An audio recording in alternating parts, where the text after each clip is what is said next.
Alright YouTube, this video goes out to Mr. Scary. He's having some trouble with his CNC. Homemade CNC. Sorry about the lighting. It ain't much to look at, but she's got it where she counts. Homemade deal. Every bit of it. DIY. Okay, let's get started. Looking at Mach 3 here. You can see it, I hope. I'm going to reference everything to home.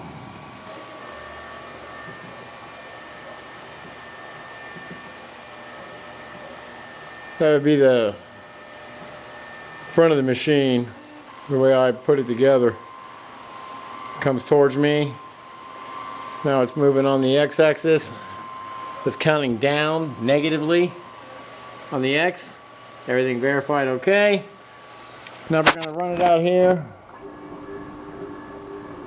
Using the arrow keys, just for an example, if I hit the back arrow key, it moves away from me.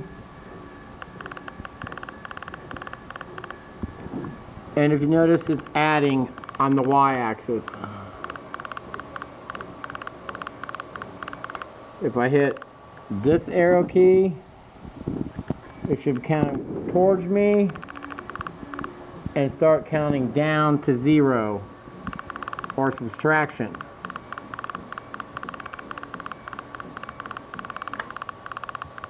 Okay, if I hit the right arrow key, the x-axis moves to the right. And if you note on the draw up here on the x-axis, it's actually counting up. And then if I move to the left, using the left arrow key, the unit moves to the left, and it's counting down, subtraction, negatively. Same thing with up and down on the z-axis. D is down, the way I got my machine configured. Note that it's counting down. If I go up, it counts up. The reason I set it up that way is because when I use my 0 on the z-axis, I use it for the surface of the material that I'm working on, and then whatever I'm subtracting is a negative number. Okay, let's get started here. He's having trouble with the auto center. So I'm just going to run it out there to that little handle, the hand wheel.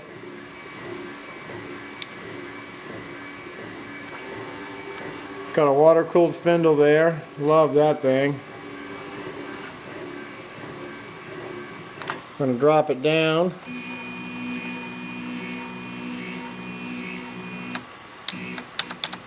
But I make sure that my 0 is set above my workpiece along with any clamp. So I'll go ahead and 0 Mach 3 here. And I'll also, well, let's just for the heck of it, see what happens when we auto 0 here. So we come up here to Mach 3. We go here to offsets. We come down here to internal center. It is a circle. We hit OK.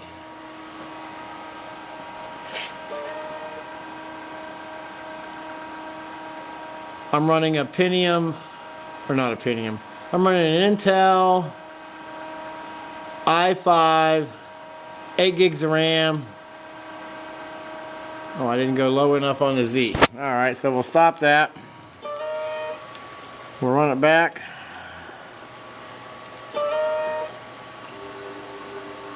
Drop it down. So we're going to, the probe will touch it.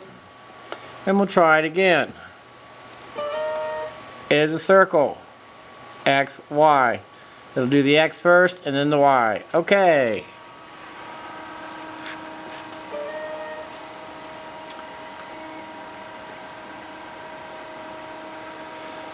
This may take a couple seconds. It's up to several minutes because I got my speeds kind of slow.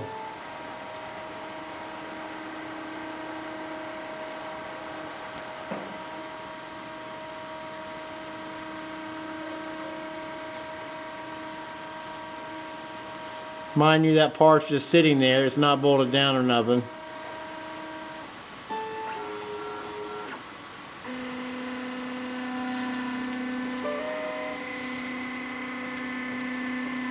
I'm out here in the garage and there's no heat, so it's terrible.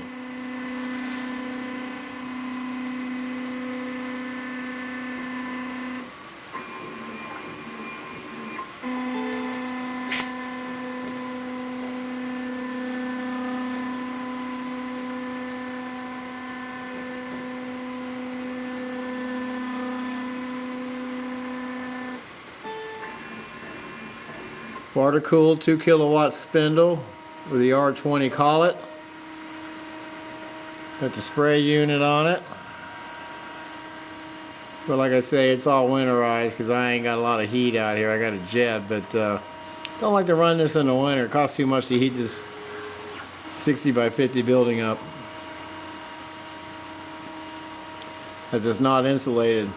But at any rate, this will get the, hopefully this will help Mr. Scary, and he can get his machine up and running. He'll do it again to verify position. And if you note, it's moving away from me. And if you look over here, zoom out a little bit, it's counting up. That's very important to get your directions right. Now it's moving towards me.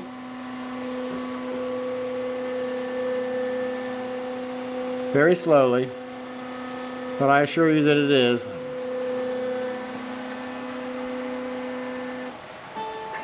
I apologize for the shaky video. 0 complete.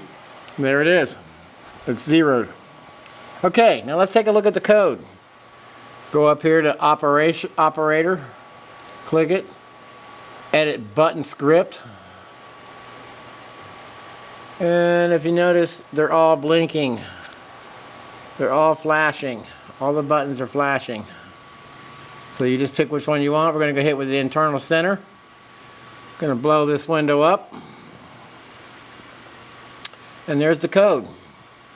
I actually downloaded it from sunnyrise gmail.com. I can't think of the YouTube channel, but let's take a look at it. This is the maximum distance to travel. Everything's marked pretty well. There's where my sound file is for Tool 0 Complete. And I just keep scrolling a little bit. So maybe you can check out your code. If you've downloaded this from that YouTube channel and your machine is not moving in the right directions, you might want to check ports and pins on your directionals. Those could be messed up because you can change those multiple ways with, you know, plus or minus, active high, active low. So let's take a look at those for a moment too. So you come up here to config, ports and pins, and I'm going to go input signals, or output signals rather. And if you look very carefully,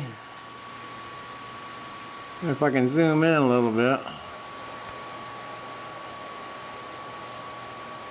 I happen to be on port 2 and pin number 2, 3, etc. 2, 3, 4, 5, 6, 7. That just happens to be the way I got mine configured. Yours may vary, may be different depending on your make and model or how you wired it all up. And that's so depending on, it's kind of like this. Let's say I had this motor on this side of the machine. I would have to change the direction to get it to go right. So I can do that through input signals. Right here. You can change it in here too. Emulated active low. Notice all mine are active low. Motor pins, motor output on ports and pins. X-axis, step pin is 2, directional pin is 3. Directional low, no. That means a negative pulse. Low step, or step low, active. All of mine are active. And I got step port and the directional port. All on or parallel port 2, because I use a breakout board of 25 pin. That's how I got mine configured. Now, here's the tricky part. You can get, if you go up here to like, let's say hotkeys. So you can actually change the key to get it to go the way you want it to go. But X plus should be the right arrow key. X minus should be the left arrow key. Y plus should be the key right here. It should be the top arrow key. And Y minus should be the bottom arrow key. And then of course I set Z at up and down. Let's take another look at something else. Homing limits. Very important here.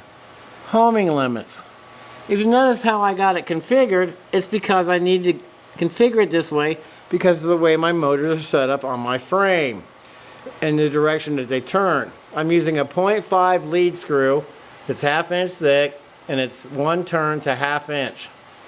I'm not doing gear reduction or anything. It's direct drive. These are NEMA 34s, 420 ounce steppers. And then if you come over here and look, here's my control box. Yes, I know it's a cob job and it's, you know, a bird's nest of wires. But these are my controllers. And if you look, you can see the switches in there where you can set your pulse rate. That's very important for your degrees on your stepper motors and the phase angle of 360 degree or 1 revolution. These are 1.8. So off the top of my head, looking at the switches, I'm not exactly sure what I think one's at 4,000 and the other one's at 3,200. I did that, and then of course there's my breakout board. The controller for the spindle, and then of course I got a phase lock loop, you know, on my controller. It's a work in progress. At any rate, there's what I got. See, you can flip these on your home limits and get the motors to go the other way.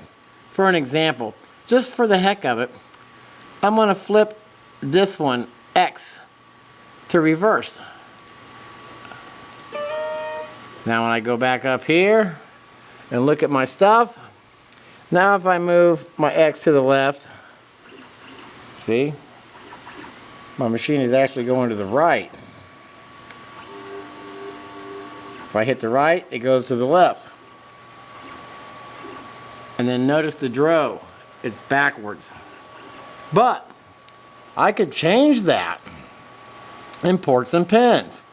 I could come over here to input signals, and let's say the x-axis, I want to go active low. I hit apply, hit OK, reset. Oh, I got a limit switch triggered somewhere. Oh, I know. Ports and pins, input signals, active high, apply, okay.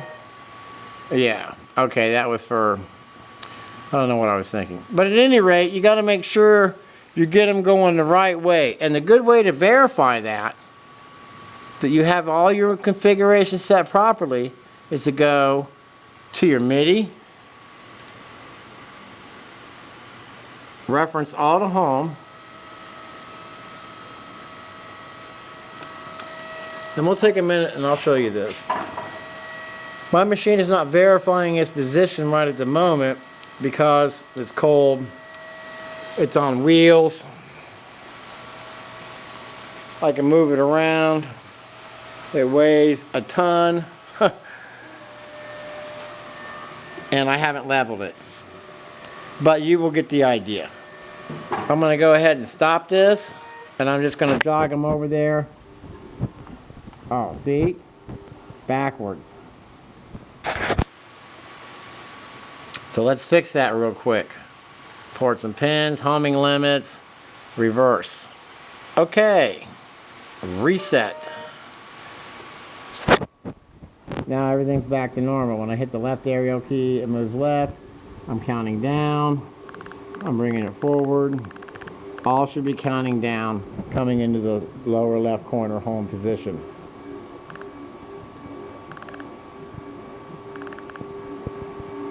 I just did this to help speed it up a little bit. I guess I ran it too far and hit the stop, but that's all right, no big deal. Override, bring it up. Okay, now reference all home.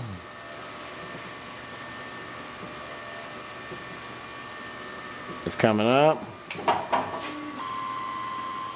And I use proximity switches. Real simple to wire up. And if you got a broken wire or anything, you know, it'll let you know.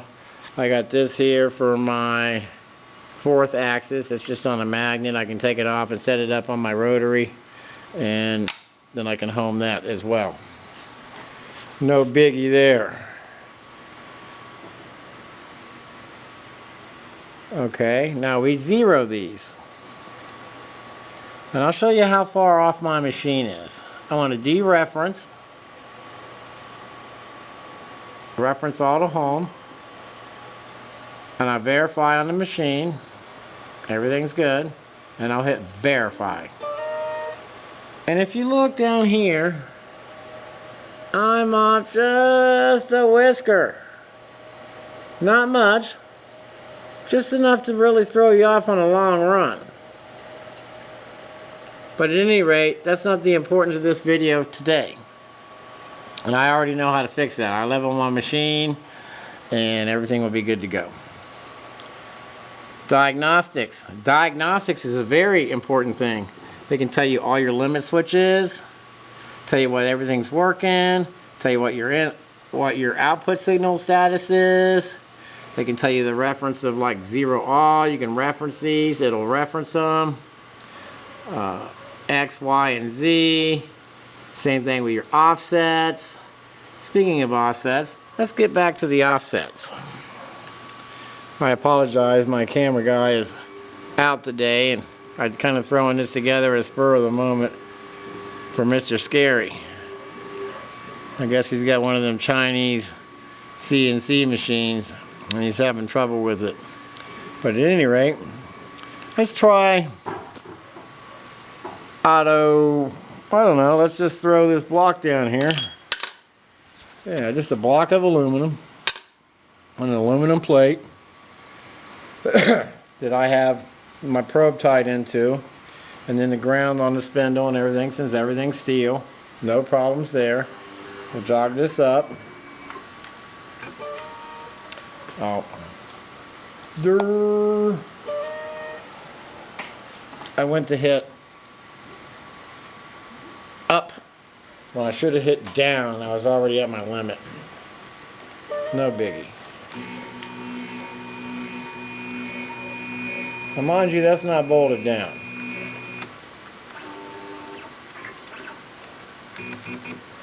Okay, now I come up here and I hit auto X. I know it says minus, but it's really not. I don't know. I ain't figured that part out yet. But at any rate, we'll hit it.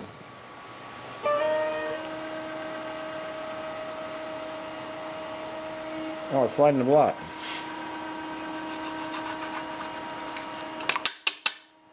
Oh, my probe came off. I just have an alligator clipped to my table for video purposes of today. So that explains that. Let's try that again.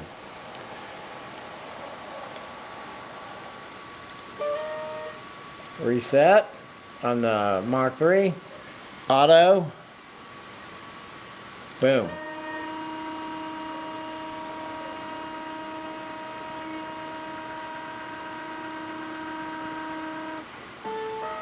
Tool 0 complete. Now, we pull it forward, bump it over a little bit, and then we'll come over here and we'll hit this one. Auto, this one. And then if you notice,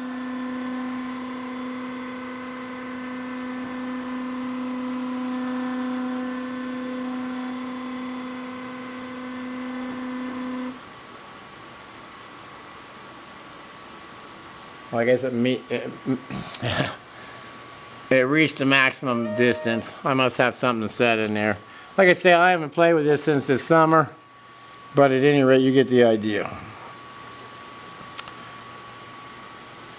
Raise it up, move it over the workpiece, and we can come down here to Auto Run, Auto Tool 0, which is very great when you're changing tools and such. And then you get an idea. It'll bring up the window. We'll hit 0 because there's no filter gauge or nothing. We hit OK. The drill counts down. Tool 0 complete. Now, that's pretty simple. I don't know if this helped you or not, but the problem that you're probably having is in your settings of plus and minus. You have it going left when it should be going right. And this window here will actually tell you which direction you are. If you load a program up in here and it's laid out here, and as you're looking at your bed table, it's not moving the exact same way, then something is seriously wrong. Which I think is what's going on with you, Mr. Scary. But at any rate, I hope this video helped you. And hit that subscribe button, and I hope you liked it. Better video to follow this one soon. Thank you, and have a good one.